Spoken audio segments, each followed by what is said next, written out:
So Tuesday is White Ribbon Day, held annually on November 25th. What is the White Ribbon Campaign? What are you trying to accomplish through your advocacy work? And how can people get involved? So White Ribbon Day is built off the International Day for the Elimination of Violence Against Women, which was set for November 25 as the start of 16 days of activism around ending violence against women.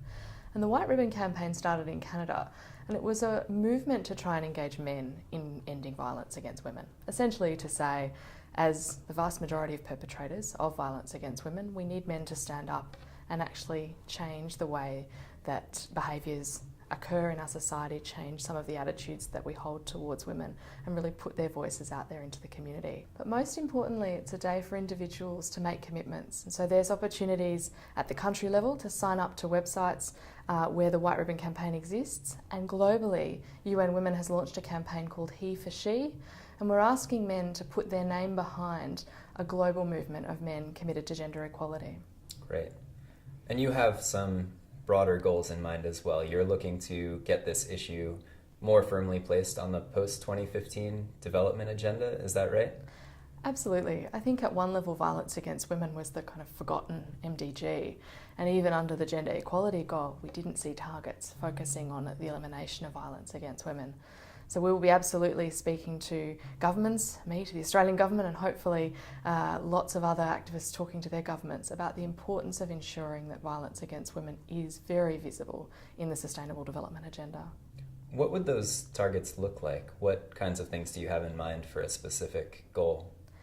Again, it's a great question because it's quite difficult to measure. Part of the issue is investment. So we need to see increased investment from member states into all countries around domestic service provision through aid programs and the investment we're making in training police, in supporting legal aid workers, in ensuring that community attitude workshops can scale up around the world. And part of it's also about really working with community leaders, religious leaders, and trying to start to get communities mobilised around violence against women being unacceptable and not tolerated. Right. And certainly this is a global issue, not just a developing world issue or a developed world issue. And that sort of global awareness is vital. But there are also some parts of the world, specifically in the Asia-Pacific region, where you have focused a lot of your energy, like Papua New Guinea, for instance, where this is a truly acute problem. And I know you're doing some work on the ground there. Can you talk about some of the achievements that you've had really in some of the areas that you just mentioned? So I think it's really important on November 25 for the community to really look at the stats.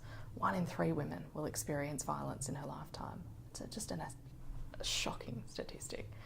The Australian National Committee has focused a lot of our support into UN Women's work in PNG, where we're seeing that violence against women is as high as 2 in 3 women in the country, and 100% of women in the highlands experiencing violence. And so it asks, raises the question of how do you actually ensure development outcomes in any other part of the society if the rate of violence is just so high.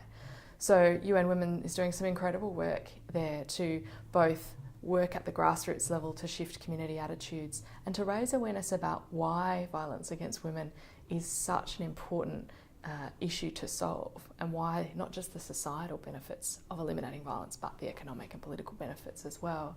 And interestingly, one of the amazing programs that UN Women supported in PNG has been the Markets Project. And that's a program where we're supporting women who are market vendors to actually increase their safety when they're at work. And part of that program has involved working with police, working with local authorities to understand that we need to provide a safe and secure place for women to work.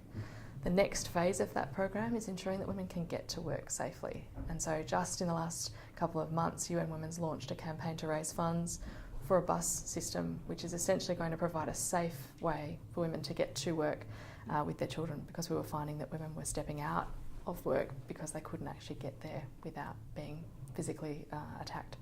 Is there anything else that you think our community should be aware of as we head towards Tuesday and further into discussions around post-2015?